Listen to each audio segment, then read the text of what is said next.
चलिए तो अपन जो पढ़ने वाले हैं आज वो है ब्रह्मांड के संबंध में कुछ संरचनाएं और पिंड। देखिए क्या है, नोट्स से पढ़ेंगे, नोट्स निकाल लें। नोट्स में सबसे पहली बात तो जैसे कि मैंने आपको कल बताया था कि ब्रह्मांड किसे कहते हैं, तो क्या समझाया था ब्रह्मांड के बारे में मैंने आपको कि भाई जो हमारा आकाश, ये हमारी पृथ्वी है, पृथ्वी के ऊपर जो हमारा वायुमंडल है उसे कहते हैं क्या, आकाश। और उसके ऊपर जो कुछ भी है अनंत, उसे क्या कहते हैं, अंतरिक्ष। क्या कहते हैं, दोनों मिले क्या बनते हैं, ब्रह्मांड बनते हैं। क्या बनते हैं, ब्रह्मांड। तो ब्रह्मांड का वैज्ञानिक अध्ययन ब्रह्मांड विज्ञान यानी कि क्या कहलाता है, कॉस्मोलॉजी। ब्रह्मांड के बारे में जब पढ़ते हैं उसे क्या कहते हैं, कॉस्मोलॉजी कहलाता है। ब्रह्मांड में क्या क्या है, तारे, आकाशगंगाएं, ग्रह, उपग्रह, उल्का पिंड आदि को शामिल किया जाता है। सब कुछ क्या है, ब्रह्मांड है। समस्त पदार्थ और समस्त ऊर्जा को समेकित रूप से ब्रह्मांड कहते हैं। ब्रह्मांड का ना तो कोई केंद्र होता है और ना ही कोई आरंभिक किनारा, क्योंकि आइंस्टीन के सापेक्षता के विशिष्ट सिद्धांत के अनुसार आइंस्टीन ने सिद्धांत दिया था सापेक्षता का, E=mc², है ना। इसका मतलब ये होता है कि भाई जो जैसे जहां से देख रहा है उसके हिसाब से ब्रह्मांड वहीं से शुरू है। ठीक है, जैसे मैंने कहा कि भाई ये लिखा है 6 का, है ना, कोई व्यक्ति उधर से देख रहा है उसको कितना दिखेगा, 9 का। तो दुनिया कैसी है, सापेक्ष है, जिसको जहां से जैसी दिख रही है वैसी है। अनुसार समस्त स्थान व समय गुरुत्वाकर्षण अंतहीन चक्र के रूप में आबद्ध है, इसका कोई भी अंत नहीं है। अगर हम बात करें ब्रह्मांड का, एक इमेजिन करें तो ब्रह्मांड में क्या है, देखिए ये हमारा सूर्य है, जैसे सूर्य के आसपास हमारी 9 ग्रह पृथ्वी वगैरह हैं, फिर ये सब काय में है, एक आकाश गंगाओं में। ऐसी अरबों खरबों जी आकाश गंगाएं हैं, और आकाश गंगाओं में क्या है, ऐसे अरबों खरबों तारे हैं। सूर्य हमारा एक तारा है, एक आकाश गंगा में अरबों खरबों तारे होते हैं। ठीक है, उस ब्रह्मांड में अरबों खरबों आकाश गंगा है, इसलिए इसका कोई छोर नहीं है। ये जो अगर आपको लग रहा है कि इतना में खत्म हो गया, नहीं, इसके बाद भी क्या है किसी को कुछ पता है नहीं। ठीक है, ब्रह्मांड की उत्पत्ति के बारे में कल बताया था मैंने आपको कि ब्रह्मांड बना कैसे, इसके लिए बहुत सारी थ्योरी दी गई है। सबसे महत्वपूर्ण थ्योरी कौन सी है, महाविस्फोट थ्योरी, जिसे हम क्या कहते हैं, बिग बैंग थ्योरी। क्या कहते हैं, big bang theory. Big bang theory क्या कहती है कि सारा जो पदार्थ मटेरियल आज यहाँ पर है, ये सबसे पहले एक छोटे से बिंदु पर केंद्रित था। आज हम कहाँ हैं, आज हम यहाँ हैं।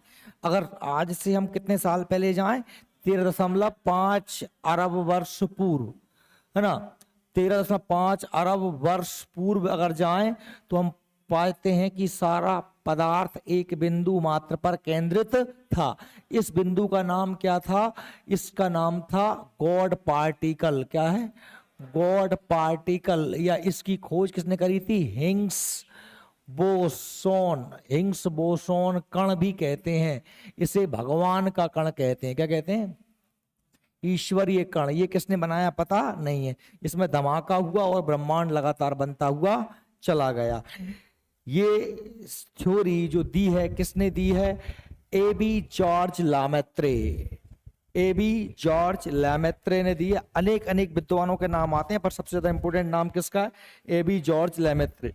सतत सृष्टि सिद्धांत ये भी मिल दिया कि लगातार मटेरियल बन रहा है, बनते ही जा रहा है, ऐसा किसने कहा है, थॉमस गोल्ड और हरमन बॉन्डी ने। पर हमको ये याद नहीं रखना सबसे ज्यादा मान सिद्धांत कौन सा है, संकुचन विमोचन सिद्धांत, इसे दोलन थ्योरी कहते हैं। ये कहता है कि भाई हाँ, विस्फोट होता है, मटेरियल फैलता जाता है, फिर बाद में सिकुड़ जाता है, फिर फैल जाता है, तो ये चलता रहता है दोलन। क्या चलता रहता है, डोलना। ठीक है, दोलन सिद्धांत ये किसने दिया, ये दिया सिद्धांत डॉक्टर एलन संडेस के द्वारा दिया गया।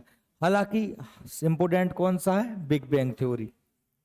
तो भाई बिग बैंग थ्योरी के बारे में हमने क्या पढ़ा था कि ब्रह्मांड की उत्पत्ति के संबंध में दिए गए इन सिद्धांतों में से बिग बैंग सिद्धांत सबसे ज्यादा मान्य है। ठीक, महाविस्फोट सिद्धांत एबी जॉर्ज लैमेत्रे द्वारा प्रतिपादित महाविस्फोट सिद्धांत के अनुसार कि लगभग 13.5 या 15 अरब वर्ष पूर्व संपूर्ण ब्रह्मांडीय पदार्थ, जो कुछ मटेरियल दिख रहा है, सूर्य, तारे, आकाशगंगाएं, धूल, धुआं, धूमकेतु, उल्कापिंड, जो कुछ दिख रहा है आपको, सब एक सघन पिंड के रूप में था। सब कुछ एक छोटे से बिंदु में इकट्ठा था। विस्फोट के उपरांत ब्रह्मांडीय पदार्थ चारों तरफ, जब धमाका हुआ, चारों तरफ फैल गया और यह पदार्थ ही विभिन्न गैलेक्सी जो हमको दिख रहे हैं, गैलेक्सियां, आकाश गंगाएं के रूप में हमको आज दिखाई देता है। आज करोड़ों वर्ष के पश्चात ब्रह्मांड लगातार फैलता फैलता फैलता जा रहा है। ये हमने कल पढ़ा था। लेकिन एक स्थान पर स्थिर है। इसमें अनेक पिंड मतलब तारे हैं, ग्रह हैं, उपग्रह हैं, धूमकेतु हैं, धूल हैं, उल्का हैं, अनेक पिंड गुरुत्व द्वारा आपस में स्थिर स्थिति में हैं। खगोल वैज्ञानिक अभी भी यह नहीं जान सके कि ब्रह्मांड बंद है, जिसका अर्थ है कि इसका फैलाव अंततः बंद हो जाएगा और सिकुड़ना प्रारंभ हो जाएगा, अथवा यह खुला है।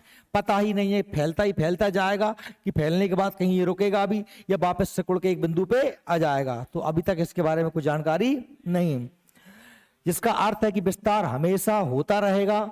बिग बैंग सिद्धांत विस्तारित ब्रह्मांड की परिकल्पना की पुष्टि डॉपलर प्रभाव के आधार पर किया चुकी है। काय के आधार पर? डॉपलर प्रभाव साइन में आ गया ना। जब भी कोई प्रकाशीय स्रोत, बल्ब, सूरज, लाइट माइट हमारी आंखों से दूर जाते है तो बाकी चारों तरफ लाल रंग का घेरा वह धुंधली धुंधली से दिखान लगता है। तो जैसा हमने सिद्ध हो गया कि ब्रह्मांड के सब पिंड एक दूसरे से दूर जा रहे हैं। जब दूर जा रहे हैं तो कहूं तो पास रहे होंगे। जब इतने दूर पहुंचे तो कहूं तो पास रहे होंगे। हमने वही कल्पना के आधार पर समय में पीछे गए थे और 13.5 अरब साल पहले सबको एक बिंदु पे इकट्ठा कर दिया था। ठीक है। तो जिसके अनुसार ब्रह्मांड लगभग 13.7 अरब वर्ष पूर्व भारी पदार्थ के रूप में निर्मित एक गोलाकार सूक्ष्म पिंड था। कितने साल पहले? 13.5 साल। एक गोलाकार छोटा सा बिंदु था जिसे आयतन अत्यधिक सूक्ष्म और ताप व घनत्व अनंत थे। इतना ज्यादा टेम्परेचर, इतनी ज्यादा डेंसिटी अनंत, जिसकी कल्पना ही नहीं की जा सकती। उसमें क्या हुआ था? विस्फोट हुआ था। ठीक है, उसमें विस्फोट हुआ और हमारे ब्रह्मांड की उत्पत्ति हुई। अब ये एक थ्योरी दी जाती है बिग क्रंच। बिग क्रंच मतलब क्या होता है? महासंकुचन। जैसे महाविस्फोट हुआ ऐसे सब सिकुड़ के वापस आ जाए तो बिग क्रंच। ठीक है। बिग क्रंच मतलब दो तरीके से हो सकता है। या तो धमाका हो गया, महाविस्फोट, चला गया फैल गया, और एक समय ऐसा आएगा सब इतने दूर चले जाएंगे, सब दूर जाके बाद में कोई ब्लैक होल बनेगा, वो सारा मटेरियल इकट्ठा हो जाएगा, फिर बन गया क्वार्क पार्टिकल, फिर धमाका हो जाएगा। इस तरीके से देखो, मान लीजिए क्या हुआ? बिग बैंग, ये धमाका हुआ, दिख रहा है आपको, और नई गैलेक्सी बनी और हमारे पूरा यूनिवर्स का, ब्रह्मांड का निर्माण हो गया। मैक्सिमम एक्सप्रेशन मतलब जितना फैलना था उतना फैल गया। फिर क्या होगा? ब्लैक होल बनेगा और ये फिर वापस से सिकुड़ के सिंगुलैरिटी मतलब क्या? वही गॉड पार्टिकल, और फिर यहां से आके फिर वही का वही सिस्टम धमाका हो जाएगा। मतलब जरूरी नहीं कि कण यहां आके धमाका करे, यही धमाका कर दे वापस। वो समझा है आपको, है ना? तो इस तरीके से इसे क्या बोलते हैं? Big crunch. पर इसमें एक दिक्कत है कि ये धमाका हुआ, फैल गया, ये तो सही में आ रही है कि धमाके से फैला, पर ये इतना सारा मटेरियल सिकुड़ गया कैसे? इस पर वैज्ञानिकों में मतभेद है कि कोई भी ब्लैक होल आ जाए। आज भी तो ब्लैक होल हमारे ब्रह्मांड में है। ब्लैक होल क्या होता है? एक तारा जब नष्ट हो जाता है तो क्या बनता है? Black hole. और ब्लैक होल का गुरुत्वाकर्षण अनंत होता है, वो हर चीज को अपने अंदर खींच लेता है। और आज भी सैकड़ों ब्लैक होल विद्यमान है। आज भी अंतरिक्ष में सैकड़ों ब्लैक होल हैं। तो अभी तक ये सिकुड़ उनमें क्यों नहीं समा रहा? तो ऐसा ब्लैक होल कैसे बनेगा? तो इस पर क्या है? वैज्ञानिकों में संशय है कि यह संभव नहीं है। ठीक है, फिर भी इस थ्योरी दी गई है तो उसको पढ़ना तो पड़ेगा। भाई देखिए, ब्रह्मांड की उत्पत्ति एक बिंदु से हुई है। उत्पत्ति के पश्चात ब्रह्मांड का निरंतर विस्तार हो रहा है। यह विस्तार एक निश्चित सीमा तक ही संभव है। एक निश्चित सीमा तक ही, भाई बलून में मैं हवा भरूंगा, फूक रहा हूं तो कितना फूल सकता है, फूलेगा, उस वक्त फट जाएगा।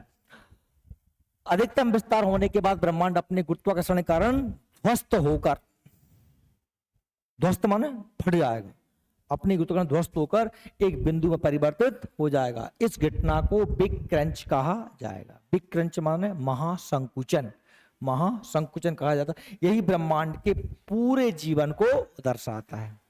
ठीक है, अब बात करते हैं आगे। इस तरीके से ये बिग क्रंच होगा। इस सारे सिस्टम को समझने के लिए हमारे वैज्ञानिकों ने 30 मार्च 2010 को European centre for nuclear research, इसका नाम है सर्न, क्या नाम है, सर्न। एक सर्न जो जगह कहां पर है, जेनेवा, स्विट्जरलैंड की राजधानी। सर्न संस्थान का नाम है, इसी का पूरा नाम है European centre for nuclear research. सर्न ने कहां पर, स्विट्जरलैंड की राजधानी जेनेवा में पृथ्वी की सतह से 100 फीट नीचे एक बहुत लंबी सुरंग खोली। कितनी, 27 किलोमीटर लंबी सुरंग खोली, और लंबी सुरंग में लगाई लार्ज हैड्रॉन कोलाइडर LHC नामक एक ऐतिहासिक महाप्रयोग किया, और ब्रह्मांडों को रहस्य के जानने के लिए किया। ये मशीन वहीं पर लगी 27 किलोमीटर, इसमें उन्होंने वो चीज जानने के लिए प्रयोग किया कि आखिर वो जो गॉड पार्टिकल बना था वो बना कैसे था। ठीक है, 2010 में जब हम पढ़ते थे तब ये काम चल रहा था, तब न्यूज में चलती थी, भैया इतनी बड़ी वो बनाई है उन्होंने प्रयोगशाला, और ब्रह्मांड के गॉड पार्टिकल की खोज कर रहे हैं। हो सकता है जब ये प्रयोग करें तो दुनिया नष्ट हो जाए। 2012 में इसका प्रयोग होना था, 10 में स्थापित हुई थी, तो 2012 में दुनिया नष्ट हो जाएगी। हम जब पढ़ते थे 10-11 में, तो ये मरे रे भैया, 2012 में दुनिया, हालांकि तो मैं शायद किसी ने सुनाओ, 2012 में दुनिया खत्म हो जाएगी। भयंकर अब्बा उड़ी थी पूरी दुनिया में, सब लोग गांव खबर फैल गई थी कि 2012 में दुनिया नष्ट हो जाएगी। बढ़िया भजिया पूरी बना के खा लो, कल मर जाए अपन है। तो ये महाप्रयोग किया गया था। इस महाप्रयोग द्वारा सर्न ने 4 जुलाई 2012 को सब एटॉमिक पार्टिकल की खोज करने में सफलता प्राप्त की थी। ठीक है, तो याद रख लेना कि भाई ये जो सर्न लेबोरेटरी कहां पर बनाई गई थी, जेनेवा, स्विट्जरलैंड में। ठीक है, अब देखिए, अब ये हमारा जो ब्रह्मांड है या हमारी जो पृथ्वी है, हमको दिखता तो यही है कि भाई पृथ्वी खड़ी है, सूरज उगता है, डूब जाता है। तो इस हमारे सौर मंडल या इस ब्रह्मांड के संबंध में वैज्ञानिकों ने कुछ अवधारणाएं दी। एक अवधारणा तो यह है कि भाई पृथ्वी खड़ी है, सूरज चंद्रमा सब उसके पृथ्वी के चारों तरफ घूमते हैं, इसे कहते हैं जियोसेंट्रिक, मतलब पृथ्वी कायम है सेंटर में, जियो माने पृथ्वी होता है। और एक फिर दूसरी दी गई क्या कि भाई नहीं भाई बीच में क्या है, सूरज है, सब उसके गिनमिन घूमते हैं, इसे कहते हैं हेलियोसेंट्रिक। क्या कहते हैं, समझ में आ रहा है? 2 प्रकार की अवधारणाएं। टॉलमी ने दी थी कौन सी, जियोसेंट्रिक अवधारणा के अनुसार पृथ्वी ब्रह्मांड के केंद्र में है और सूर्य तथा अन्य ग्रह इसकी ही परिक्रमा कर रहे हैं। किसी कर रहे हैं, पृथ्वी की परिक्रमा कर रहे हैं। कोपरनिकस ने टॉलमी की इस अवधारणा का खंडन किया। हालांकि हमारे जो महा ऋषि मुनि थे, आर्यभट्ट वगैरह, वो बहुत पहले से जानते थे, कहते थे कि भाई पृथ्वी जो है सूरज की परिक्रमा करती है। आर्यभट्ट की पुस्तक सूर्य सिद्धांतिका में ये दिया है, लेकिन कोपरनिकस ने इसको सिद्ध करके बताया एवं हीलियोसेंट्रिक अवधारणा दी। तो हीलियोसेंट्रिक का मतलब क्या होता है कि सूरज केंद्र में है, वो सब उसकी परिक्रमा कर रहे हैं। और जियोसेंट्रिक का मतलब क्या होता है, पृथ्वी केंद्र में सब उसकी परिक्रमा कर रहे हैं। 2 अवधारणाएं हैं, जियोसेंट्रिक टॉलमी ने और हीलियोसेंट्रिक कोपरनिकस ने। का प्रतिबंध है इसके अनुसार ब्रह्मांड के केंद्र में सूर्य है। इसको अंडरलाइन करते चलो तब नोट्स में, ये सब नोट्स के पेज हैं। पृथ्वी और अन्य ग्रह इसकी परिक्रमा करते हैं। फलतः कोपरनिकस को आधुनिक खगोल शास्त्र का जनक, इसको नोट्स में अंडरलाइन करो।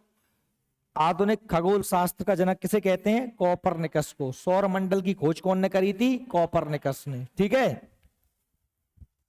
16वीं शताब्दी के आसपास एक वैज्ञानिक हुए जिनका नाम था केपलर। क्या नाम था, नोट्स में लिखा है तो केपलर। केपलर ने क्या बताया कि ये जो ग्रह हैं ये सूरज की परिक्रमा कैसे करते हैं? दीर्घ वृत्ताकार कक्षा में करते हैं, कभी दूर जाते हैं, कभी पास आते हैं, कितने टाइम में करते हैं, पृथ्वी सूरज की परिक्रमा करने में कितना समय लेती है, सभी ग्रह किस तरीके से परिक्रमा करते हैं। ग्रह की गतियों के नियम कौन ने बताए? केपलर ने। ग्रह की गतियों के नियम केपलर ने, ठीक है। और सूर्य जो है सौर मंडल की खोज कोपरनिकस ने, ठीक है। हीलियोसेंट्रिक अवधारणा कोपरनिकस ने। आधुनिक खगोल शास्त्र का जनक कोपरनिकस, ठीक है। विलियम हर्शेल नाम का एक वैज्ञानिक हुआ। विलियम हर्शेल ने 1805 में बताया कि पृथ्वी, सूर्य और अन्य ग्रह आकाश गंगा का एक अंश मात्र हैं और परतें खुल रही हैं। हम यही जान रहे थे, कोपरनिकस ने यही कही कि सूरज की परिक्रमा कर रहे हैं सब। बहुत से पहले तो जो हमारा टॉलमी ने कह दिया कि नहीं साहब सब पृथ्वी की परिक्रमा कर रहे हैं, फिर हमरे केपलर ने ग्रहों की गति के नियम दे दे, पर और हमने खोज होत वहीं तो मालूम चलो कि भैया आकाश गंगा है। ऐसे तो हजारों का कर लो सूरज हैंगे। जब विलियम हर्शेल ने दूरबीन से देखा तो मालूम चला कि हम तो, हमारा सौर मंडल, हमारा सूरज, हमारे पृथ्वी, ग्रह, शुक्र, शनि, सारे ग्रह वगैरह तो ये आकाश गंगा का एक छोटा सा हिस्सा मात्र है। ये किसने कहा? William Herschel. तो 1920 में एडविन हब्बल ने प्रमाण दिया कि ब्रह्मांड का विस्तार अभी भी जारी है डॉपलर प्रभाव के कारण। और यही पॉइंट था कि लोग समझ पाए कि ब्रह्मांड की निर्माण कैसे हुआ होगा। जब विस्तार हो रहा है तो पहले पास रहा होगा, ठीक है। और अभी जिसको इन्होंने आकाश गंगाओं के बीच बढ़ रही दूरी के आधार पर सिद्ध किया, किसने? एडविन हब्बल ने। अब देखिए, अब हम एक जो बात करने वाले हैं इस समझिए कि हमारी जो ब्रह्मांड है उसमें, हमारे इस ब्रह्मांड में हमें कुछ पिंड दिखाई देते हैं। पिंड या हम कह सकते हैं कुछ संरचनाएं, ठीक है, ये हमको दिखाई देती हैं। जैसे कि नंबर 1 निहारिका, जिसे हम अंग्रेजी में कहते हैं नेबुला। क्या कहते हैं? नेबुला। दूसरा आकाश गंगा। क्या है? आकाश गंगा। जिसे हम क्या कहते हैं? गैलेक्सी। क्या कहते हैं अंग्रेजी में? गैलेक्सी। तीसरा हमारे क्या होते हैं? तारा। क्या कहते हैं? स्टार। Tinkle tinkle. चौथा होता है हमारा तारा मंडल। पांचवा होता है हमारा नक्षत्र। फिर हमारा होता है राशियां, है ना। ये बहुत सारी चीजें आपको, फिर आगे अपन बढ़ते जाएंगे तो और भी हमको देखो, फिर चंद्र इसका हम कहते हैं ग्रह होते हैं। ग्रह के बाद में क्या होते हैं? उपग्रह होते हैं। तो बहुत सारे अंतरिक्षीय पिंड हैं। तो एक एक चीज समझेंगे। सबसे पहले कि भाई निहारिका क्या होता है? बिग बैंग हुआ, धमाका हुआ, धमाके के बाद में एनर्जी बनी, एनर्जी में संकुचन हुआ, एनर्जी से बने छोटे छोटे कण जैसे इलेक्ट्रॉन, प्रोटॉन, न्यूट्रॉन, उनमें और संकुचन हुआ, परमाणु बन गया। और सबसे पहले हल्का परमाणु बना, क्या? हाइड्रोजन बना। क्या बना? Hydrogen gas. तो भाई जो हाइड्रोजन गैस के बादल हैं, जिनमें क्या होने लगा है? जिनमें संकुचन होने लगा, जो अपने गुरुत्व के कारण आपस में सिकुड़ने लगे हैं, उसका नाम क्या है? निहारिका। निहारिका क्या है? एक गैसीय बादल, चमकीला बादल, जो काय का है? धूल और धुआं और गैसों का एक बादल है। आप बात समझ रहे हो? अब देखिए, ये जो बादल है इसमें सिकुड़ने की प्रक्रिया शुरू हो गई है। जैसे ही ये सिकुड़ जाएगा, जैसे ये सिकुड़ गया तो ये क्या बन जाएगा?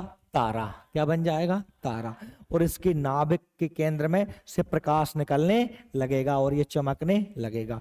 ऐसे हजारों करोड़ों अरबों तारे जब मिल गए और मिलके इस तरीके से जो है फैले हुए हैं, तो उसका नाम क्या हो गया है? आकाश गंगा। क्या हो गया? समझ गए मेरी बात? आकाश गंगा का शुरुआती रूप क्या है? निहारिका। पहले हम निहारिका और आकाश गंगा को एक ही समझते थे, पर अब हमको समझ में आ गई कि ये चीजें अलग अलग हैं, ठीक है। और तारा आप समझ गए, तारा क्या? हाइड्रोजन गैस का एक बादल है। तारामंडल क्या है, जैसे मैंने कहा एक तारा ये है, एक तारा ये है, एक तारा ये, एक तारा ये, इस तरीके से तारों की एक विशेष आकृति, उन्हें हम क्या कहते हैं, तारा। सप्तर्षि तारामंडल, ऐसे 88 तारामंडल है। ठीक है। नक्षत्र क्या होते हैं, तारों का एक विशिष्ट समूह जिसको चंद्रमा 27 दिनों में पार करता है, तो 27 नक्षत्र होते हैं। और ऐसे ही तारों का एक विशिष्ट समूह जिसे क्या कहते हैं हम, राशियां। राशियां कितनी होती हैं, 12। नक्षत्र कितने होते हैं, 27। तारामंडल कितने होते हैं, 88। राशियां कितनी हैं, 12। नक्षत्र कितने हैं, 27। तारामंडल कितने हैं, 88। तारे कितने हैं, अरबों खरबों। आकाशगंगा है, अरबों खरबों। निहारिकाओं के कोई अते पते नहीं है। समझ में मेरी बात है। तो बहुत सारी चीजें। अब देखें अपन आगे इसमें देखते हैं। सबसे पहले बात करने का है कि निहारिका, निहारिका एवं आकाशगंगा। देखिए ध्यान से पढ़ना। निहारिका आकाश में कोहरे और धुएं की तरह दिखाई देने वाले प्रकाश के पुंज हैं। पुंज माने झुंड, पुंज माने झुंड, जिसका निर्माण हाइड्रोजन गैस से बने विशाल बादलों के संचयन से हुआ है। निहार शब्द का संस्कृत का शब्द है जिसका अर्थ होता है कोहरा। क्या होता है, कोहरा। बादल जब घने हो जाएं तो गैसें घनी हो जाए तो क्या हो जाएगा, कोहरा। निहारिका आकाशगंगा के भ्रूण अवस्था का घोतक है। भ्रूण अवस्था मतलब क्या, जैसे बच्चा काय में होता है, पेट में, तो वो क्या है, भ्रूण। उसी भ्रूण से तो क्या बनेगा, बच्चा बनेगा, आदमी बनेगा। आदमी को हो गई आकाशगंगा, पेट में है तब तक का है थी निहारिका। समझ गए मेरी बात।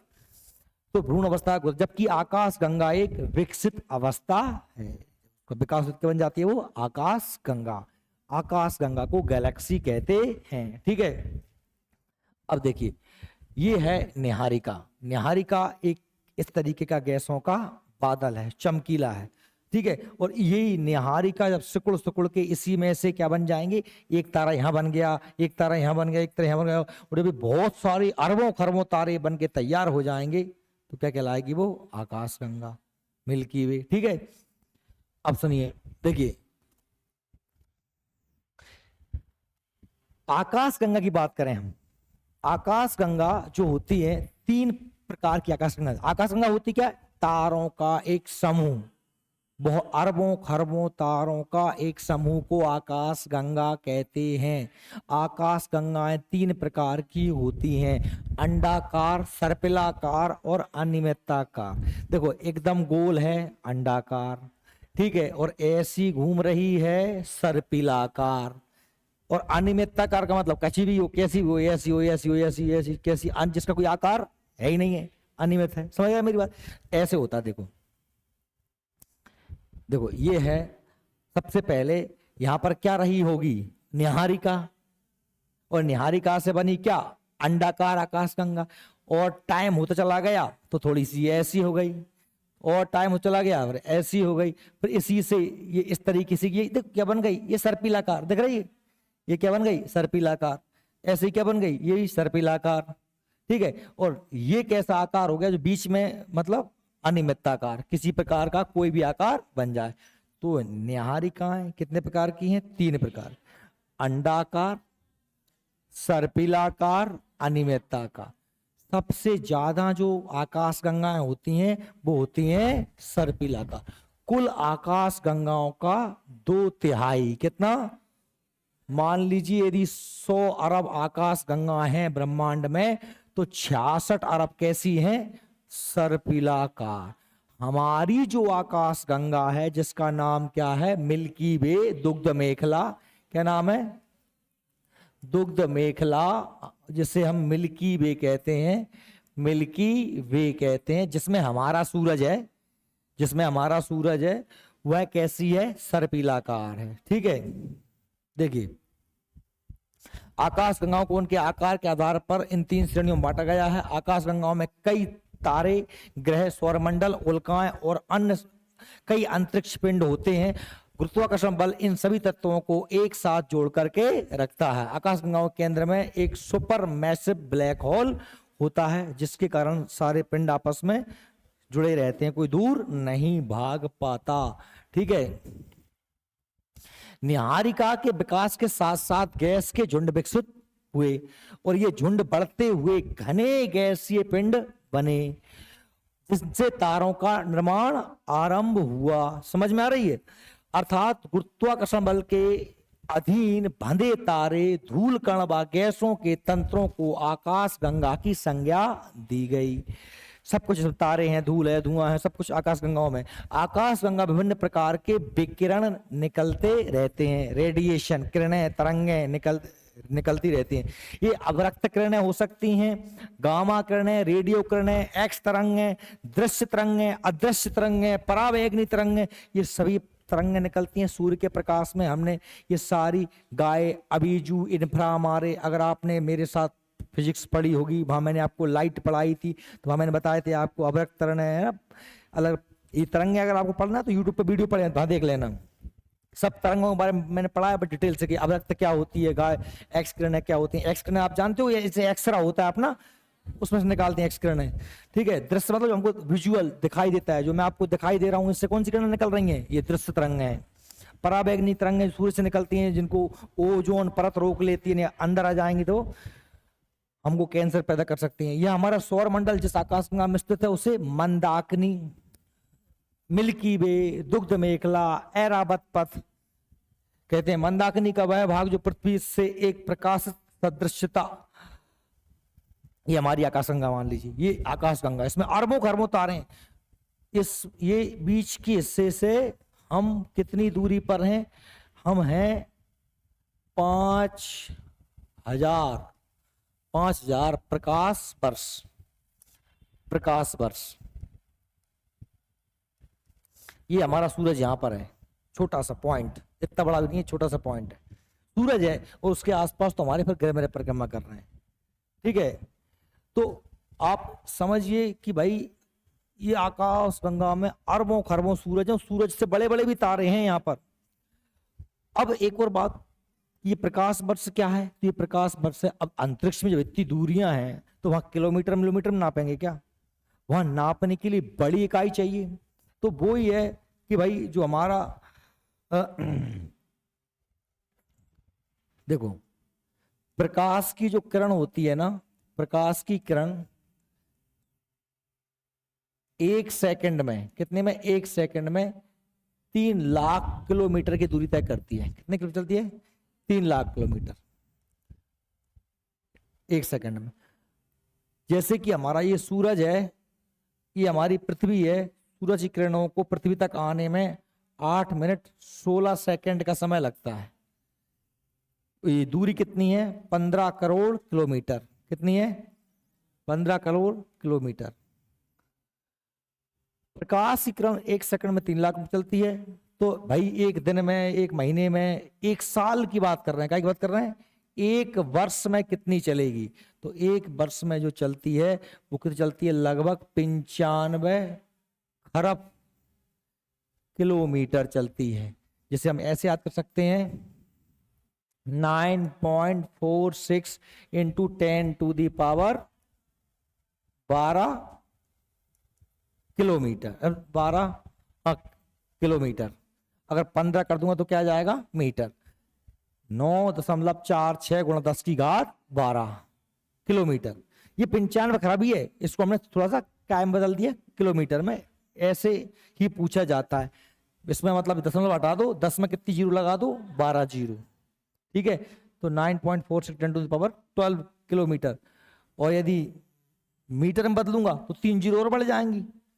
9.46 इंटू 10⁻15 करूंगा तो क्या हो जाएगा? मीटर हो जाएगा। 1 किलोमीटर में 1000 मीटर होते हैं ना, 3 जीरो बढ़ती है ना। अगर मैं 1 किलोमीटर को कायम बदलूं मीटर में, मुझे क्या करना पड़ेगा?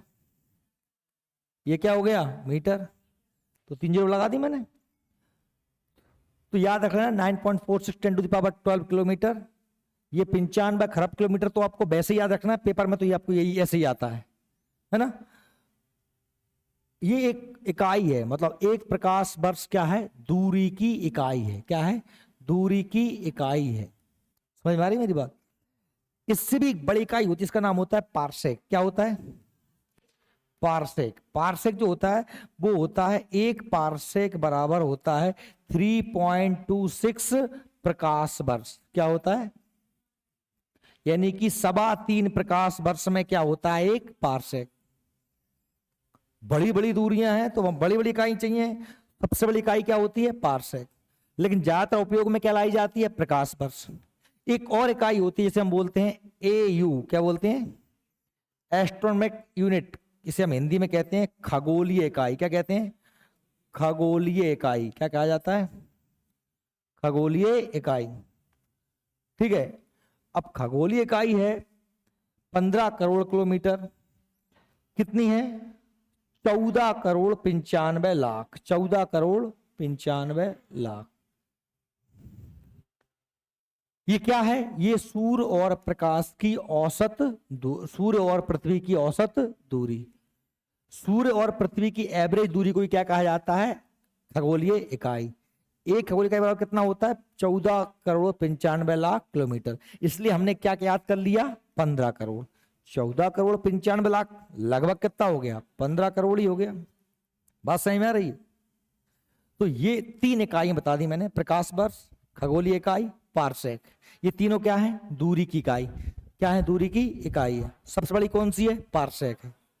समझ में आ रही मेरी बात।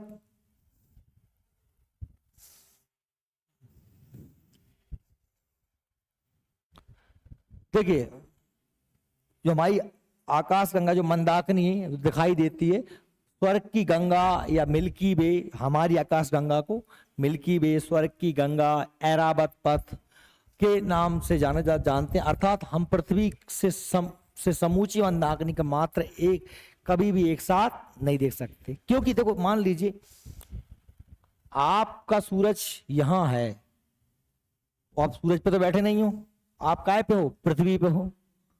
और पृथ्वी पे हो तो पृथ्वी से ऊपर देखोगे तुम, तो तुमको केवल एक इतना सा हिस्सा दिखाई देगा। इसलिए हमको हमारे आकाश में केवल जब बादल एकदम साफ होते तो सफेद सफेद सी धूल सी लाइन हल्की हल्की दिखाई देती है। वो आकाश गंगा का एक छोटा सा छोर मात्र है। समझ आ रही है।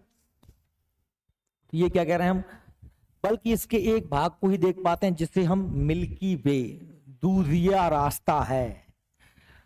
यह सर्पिलाकार है, कई आकाश गंगाओं के बृहत समूह का एक सदस्य है। अरबों खरबों आकाश गंगाओं, इसमें स्थानीय समूह कहते हैं, है ना, लोकल क्लस्टर। लोकल स्थानीय माने लोकल क्लस्टर कहते हैं। गैलीली ने पहली बार 1610 में टेलीस्कोप के साथ अलग अलग तारों के प्रकाश के बैंड की खोज की। 1990 के दशक की शुरुआत में अधिकांश खगोलविदों का मानना था कि मिल्की वे में ब्रह्मांड के सभी तारे शामिल हैं। जब जितना देख पाते थे उतना ही समझ पाते थे। आज हम और दूर तक देख पाते हैं तो समझ में आ गया कि आकाश गंगा एक ही है। ऐसी तो अरबों खरबों आकाश गंगाएं हैं, उनमें अरबों खरबों तारे हैं। तो ये आगे बात बढ़ती चली गई। एडविन हब्बल के अनुसार मिल्की वे कई आकाश गंगाओं में से एक है और GNZ ने 11 मार्च 2016 में पृथ्वी से 32 बिलियन प्रकाश की दूरी तय की। ये कि हमने यंत्र भेजा, उसने सबसे पुरानी दूर स्थित आकाश गंगा की जानकारी दी और यह बिग बैंग के ठीक 400 मिलियन साल बाद अस्तित्व में आया था। ये अभी तक जो हमको मिली, हमने ढूंढ पाई सबसे पुरानी। ये तारामंडल। अब तारामंडल क्या है, एक तारा, दो तारा, तीन तारा, तारे हैं, एक संरचना बना रहे हैं, उन्हें कहते हैं हम क्या, तारामंडल। तारामंडल अलग अलग तारामंडल होते हैं, जैसे कि बिल्ली का आकार बन गया सप्तऋषि तारामंडल। ये देखो बहुत सारे तारामंडल बनाए हमने। तारामंडल कल पढ़ेंगे, आज लेट हो गए, सर ने लेट करवा दिया।